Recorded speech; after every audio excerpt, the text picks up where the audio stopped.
Hi guys, welcome back to my channel. कैसे हैं आप सब लोग। गाइस आज मैं आपके साथ शेयर करने वाली हूँ ये party makeup look. I hope आप सबको पसंद आएगा तो प्लीज़ वीडियो को लाइक कीजिएगा। चैनल पे अगर नए हो तो प्लीज़ सब्सक्राइब कीजिएगा। तो चलिए फटाफट से स्टार्ट करते हैं इस मेकअप लुक को। सबसे पहले तो अपने फेस को हम अच्छे से क्लीन कर लेंगे। वैसे मैंने फेस वॉश कर लिया था, जो भी फेशियल हेयर्स थे उनको रिमूव कर लिया था, बट मेरे को फेस वॉश किए थोड़ा सा टाइम हो गया था, तो एक बार मैं अच्छे से वेट वाइप से अपने पूरे फेस को क्लीन करूंगी ताकि कोई भी ऑयल वगैरह कोई मॉइस्चर मेरी स्किन पे ना रहे, नहीं तो ना मेकअप फिर हमारा टिकता नहीं है। तो फिर सबसे पहला जो स्टेप था वो था टोनिंग। तो मैंने यहाँ पे गुड वाइब्स का टेंडर कोकोनट टोनर इस्तेमाल किया है। बहुत ही अच्छा टोनर है, इससे आपके स्किन का पीएच लेवल मेंटेन हो जाएगा। देन जो सेकंड स्टेप होता है वो है सीरम। तो मैं यहाँ पे पॉन्ड्स का गोल्ड ब्यूटी सीरम यूज़ कर रही हूँ। ये ना एक तरीके का ऑयल बेस्ड सीरम है। तो क्या होता है, विंटर्स के टाइम पे जो हम मेकअप करते हैं उस टाइम पे इस तरीके के सीरम हमारे मेकअप को ज़रा अच्छा ग्लोई एंड हाइड्रेटेड बनाते हैं। उसके बाद मैं यहाँ पे ये पॉन्ड्स का जो मॉइस्चराइज़र है वो यूज़ कर रही हूँ, क्योंकि ये जो मेकअप है ये मतलब विंटर्स के अकॉर्डिंग मैं कर रही हूँ कि विंटर्स में अपनी स्किन पे आपको कैसे मेकअप करना है।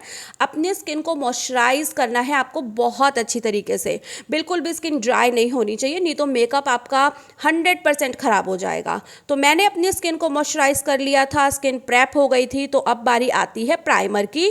तो प्राइमर के लिए मैं यहाँ पे पर्पल का प्राइमर यूज़ कर रही हूँ। ये एक सिलिकॉन बेस्ड प्राइमर है और मैं आपको हमेशा सजेस्ट करती हूँ कि सिलिकॉन बेस्ड प्राइमर ही सबसे बेस्ट रहते हैं। ये हर टाइप की स्किन पे सूट भी कर जाते हैं। तो जहाँ जहाँ पे मुझे जैसे नोज़ एरिया के अराउंड जो ओपन पोर्स की प्रॉब्लम है, मतलब वहाँ विजिबल होते हैं मेरे पोर्स, तो वहाँ पे तो आपने देखा मैंने अपनी फिंगर्स को प्रेस करते हुए उसमें फिल किया ताकि वो पोर्स मेरे फिल हो जाए, मेरा बेस बिल्कुल स्मूथ हो जाए और वो पोर्स विजिबल ना रहे जब मैं फाउंडेशन अप्लाई करूँ। तो मैंने अच्छी तरीके से प्राइमर अप्लाई किया और इसके बाद अब कलर करेक्शन करना था मेरे को, क्योंकि एक पार्टी मेकअप है तो कलर करेक्शन ज़रूरी हो जाता है। तो कलर करेक्शन आपको करना है अपनी स्किन प्रॉब्लम के अकॉर्डिंग। जैसा कि आप देख सकते हो मुझे बहुत ज़्यादा कोई डार्क सर्कल्स नहीं है, तो मैं यहाँ पर ना ये पीच कलर करेक्टर यूज़ कर रही हूँ। अगर आपके डार्क सर्कल्स या डार्क स्पॉट्स बहुत ज़्यादा डार्क कलर के हैं, डार्क ब्राउन शेड में है, तब आपको ऑरेंज करेक्टर यूज़ करना है। और ये जो मैं पैलेट यूज़ कर रही हूँ ये इनसाइड का HD पैलेट है। बहुत अच्छा पैलेट है गाइज, बहुत बढ़िया, मुझे बहुत पसंद आता है। लॉन्ग लास्टिंग भी रहता है आपका मेकअप। बेसिकली आपको करना क्या है, मतलब जहाँ जहाँ आपकी प्रॉब्लम है सिर्फ वहीं पे ही आपको जो करेक्टर होता है उसका यूज़ करना है। आपको पूरे फेस पे उसको नहीं फैलाना है। और अगर आपके स्किन पे रेडनेस रहती है तो आपको वहाँ पे ऑरेंज नहीं, वहाँ आपको ग्रीन करेक्टर का यूज़ करना है। तो ये सब चीज़ों की नॉलेज होना बहुत ज़रूरी होती है। अगर आपको अपना मेकअप अच्छा, मतलब आप चाहते हो कि अच्छा रहे, तो इन सब चीज़ों की नॉलेज बहुत ज़रूरी है। और जब आप ब्लेंड करो तो आप ना, मतलब वही जो एरिया है जहाँ पे आपको करेक्टर चाहिए, आपको करेक्शन चाहिए, बस उतनी ही जगह पे आपको उसको ब्लेंड कर देना है। अब जैसे मैंने ये पीच करेक्टर यूज़ किया तो इसके बाद ना मैं 1 मिनट तक ऑलमोस्ट रुकी थी। देन उसके बाद मैंने क्या किया, इसमें से एक येलो करेक्टर लिया, येलो शेड थी इसमें, टिंट थी, और उससे मैं क्या कर रही हूँ, इसको जो पीच शेड है ना उसको कैंसिल आउट कर रही हूँ। ऐसा करने से क्या होगा, ये जो पीच शेड है ये मेरे फाउंडेशन में विजिबल नहीं होगी। और जो दूसरी चीज़ ये कि कंसीलर की ज़रूरत नहीं पड़ती है। मतलब मैंने अपने फाउंडेशन के जो नीचे नीचे का बेस था ना उसको पूरा करेक्ट कर लिया है। तो मतलब फाउंडेशन के बाद ज़रूरत नहीं पड़ती है आपको कंसीलर की। अगर आपका फाउंडेशन हाई कवरेज है तो बिल्कुल नहीं पड़ेगी, अगर आप मीडियम कवरेज का यूज़ करो तो मे बी आपको पड़ सकती है। तो अब मैं फाउंडेशन के लिए यहाँ पे जो स्विस ब्यूटी की न्यू फाउंडेशन स्टिक लॉन्च हुई है वो यूज़ कर रही हूँ। इसका मैंने आपके साथ एक मिनी शॉर्ट रिव्यू भी शेयर किया है और मुझे बहुत पसंद आई है। कवरेज भी इसकी बहुत अच्छी है, बहुत स्मूथली ये फाउंडेशन ब्लेंड हो जाता है और लॉन्ग लास्टिंग भी है। तो मुझे ये फाउंडेशन स्टिक बहुत पसंद आई है। अब मैं इसे अच्छे से ब्लेंड कर लूँगी। देन उसके बाद क्रीम कॉन्टोरिंग करूँगी, क्रीम ब्लश अप्लाई करूँगी, क्योंकि पार्टी मेकअप है तो आपके लिए क्रीम कॉन्टोर करना एंड क्रीम ब्लश अप्लाई करना बहुत ज़्यादा ज़रूरी हो जाता है। खास तौर पे अगर आप विंटर सीजन में मेकअप कर रहे हो, ठीक है, सर्दियों में मेकअप कर रहे हो तो बहुत ही ज़्यादा ज़रूरी हो जाता है। गर्मियों में तो चलिए ये सब स्टेप मैं भी नहीं करती हूँ, तो मैं आपको कहती भी नहीं हूँ कभी कि आप ये सब स्टेप करो, बट विंटर्स के टाइम पे मेकअप कर रहे हो तो ये जो क्रीम प्रोडक्ट्स है ना, चाहे कॉन्टोर हो चाहे ब्लश हो, ये बहुत ज़रूरी है।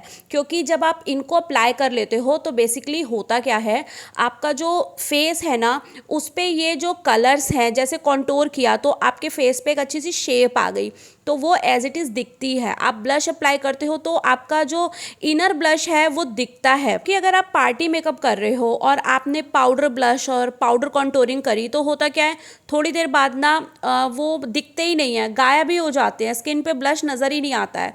तो इसलिए ये क्रीम ब्लश और क्रीम कॉन्टोरिंग थोड़ा ज़रूरी हो जाती है पार्टी मेकअप के लिए। और जब आप इनके ऊपर ही सेम कलर यूज़ करते हो, ब्लश के ऊपर आप पाउडर ब्लश यूज़ करोगे ना तो वो बहुत अच्छा दिखता है। तो अब मैंने क्या किया, माई ग्लैम का ये लिट कॉम्पैक्ट पाउडर लिया जो कि बहुत ही ज़्यादा अच्छा है। और इससे ना आपने देखा मैंने अपने ब्लश को नहीं छेड़ा है, क्योंकि अगर मैं ब्लश के ऊपर ये कॉम्पैक्ट लगा दूंगी, वैसे इसकी कवरेज बहुत अच्छी है, तो मैं लगा दूंगी तो क्या होगा, मेरा जो ब्लश का कलर है ना वो डाउन हो जाएगा, तो मेरा ब्लश लगाने का फ़ायदा ही क्या। तो मैंने ब्लश जो एरिया था और जो कॉन्टोर एरिया था उसको छोड़ दिया और बाकी अपने फेस पे कॉम्पैक्ट से सेट कर लिया। अगर स्किन बहुत ऑयली है तो आप लूज़ पाउडर से अपने बेस को सेट करना, लेकिन विंटर्स में कॉम्पैक्ट पाउडर ज़्यादा बेस्ट रहते हैं। बेस को सेट करने के बाद फिर मैंने मेकअप फिक्सर का यूज़ किया, मार्स का मेकअप फिक्सर मैंने यूज़ किया था। और उसके बाद मैंने ये माई ग्लैम का टिंटेड लिप बाम मैंने लगाया, क्योंकि टिंटेड लिप बाम लगा के जब आप पार्टी मेकअप करते हो तो उससे क्या होता है कि जब आप कुछ खाते पीते हो, आपकी लिपस्टिक अगर थोड़ी हट भी जाए ना तो डायरेक्ट आपके लिप्स नहीं दिखते हैं, वो जो टिंट होता है ना लिप बाम का वो रहता है आपके लिप्स पे।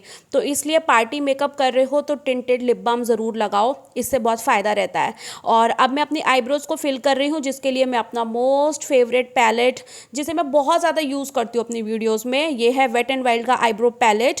तो मैंने इसमें से पहले डार्क शेड लिया, उससे मैंने अपनी आईब्रोज़ को शेप दी जैसी मुझे शेप चाहिए, और देन उसके बाद लाइट ब्राउन शेड से जो गैपिंग है उनको फिल करूँगी। और उसके बाद ना इसमें आपको एक वैक्स मिलता है वाइट कलर का, उसे स्पूली पे लगाओ और अपनी पूरी आईब्रोज़ पे अच्छी तरीके से लगा दो, इससे आपकी आईब्रोज़ ना बिल्कुल सेट हो जाती हैं।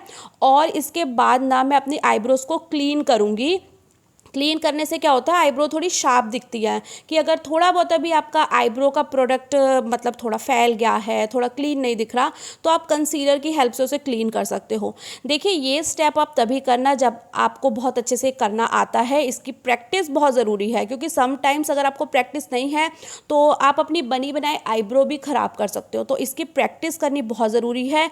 और कंसीलर को अच्छी तरीके से मैं ब्लेंड कर लूँगी, और ताकि ना बिल्कुल भी ऐसा हार्श लाइंस वगैरह नहीं दिखनी चाहिए। अब आप सोचो कि मैंने पाउडर लगा लिया था, उसके ऊपर मैं ये क्यों लगा रही हूँ, ये जो कंसीलर है, तो मैंने पाउडर बहुत थोड़ा लगाया था अपने आईज एरिया के अराउंड, इसलिए मैं लगा रही हूँ। और जो कंसीलर मैंने लगाया उसके बाद ना मैंने उसको सेट नहीं किया पाउडर से। उसका रीज़न ये था क्योंकि मुझे ना आईज थोड़ी शिमरी रखनी थी, तो जो शिमर शेड होते हैं वो कंसीलर के ऊपर बहुत अच्छे से ना चिपक जाते हैं। अगर मैं पाउडर लगाती तो वो उतने अच्छे से चिपकते नहीं है। तो मैंने पहले क्या किया, एक कॉन्टोर शेड लिया, उसे अपनी क्रीज एरिया पे लगाया ताकि आईज में एक अच्छी सी डेप्थ आ जाए।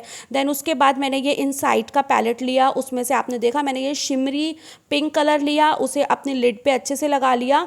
और फिर इसके बाद इसमें से मैंने एक ये रोज़ गोल्ड शेड था और उसे अपनी मैंने लिड एरिया पे लगाया। और जो पिंक शेड मैंने अप्लाई किया था सेम उसको मैं ना थोड़ा थोड़ा अपने आईज पे, पूरा नहीं, आपने देखा मैं खाली 1/3 मैंने पिंक शेड यूज़ किया, और बाकी मैं ये जो हाईलाइटर शेड है उसको यूज़ करूँगी। और मैंने अपनी ब्राउ बोन पे भी हाईलाइटर लगा लिया। देन उसके बाद मैंने लैक्मे का आईलाइनर लगाया, फॉल्स आईलैशेस लगा ली, और यहाँ पे मैं मेबलिन का जो काजल है उसे अप्लाई किया, और मेबलिन का कोलोसल यहाँ पे मैं मस्कारा यूज़ कर रही हूँ। बहुत अच्छा मस्कारा है और मुझे काफ़ी पसंद है ये मस्कारा। मैंने अपनी अपर लैशेस पे, लोअर लैशेस पे अच्छे से मस्कारा अप्लाई कर लिया। और अब मैं थोड़ा सा पाउडर कॉन्टोर करूँगी, और जहाँ मैंने कॉन्टोरिंग की थी क्रीम कॉन्टोरिंग, जस्ट उसके ऊपर ही थोड़ा सा पाउडर कॉन्टोरिंग कर देंगे ताकि फेस जो है अच्छा सा हमारा शार्प दिखे। और इसके बाद जहाँ मैंने क्रीम ब्लश अप्लाई किया था सेम उसी के ऊपर अब मैं ये पाउडर ब्लश यूज़ करूँगी। और मैं ये मार्स का फेस पैलेट यूज़ कर रही हूँ। गाइज अगर आपको अफोर्डेबल में एक अच्छा फेस पैलेट चाहिए आप इसे ट्राई करो, आपको बहुत पसंद आएगा। तो ब्लश को अच्छे से ब्लेंड करने के बाद इसके बाद फिर से हम एक बार मेकअप फिक्सर का यूज़ करेंगे ताकि हमारा जो बेस है वो बहुत अच्छे से सेट हो जाए। और ये मार्स का मेकअप फिक्सर है जो कि अफोर्डेबल होने के साथ साथ बहुत बहुत अच्छा काम करता है। देन उसके बाद ब्यूटी ब्लेंडर इसलिए हम अपने जो बेस के ऊपर इस तरीके से हल्का हल्का चला देते हैं ताकि जो भी ड्रॉप्स होते हैं ना इसके फिक्सर के, वो अच्छे से सेट हो जाए हमारे फेस पे। देन उसके बाद हाइलाइटर अप्लाई करेंगे। जब आप मेकअप फिक्सर के बाद हाइलाइटर लगाते हो ना तो आपका हाइलाइटर और उभर के आता है, बहुत अच्छा लगता है।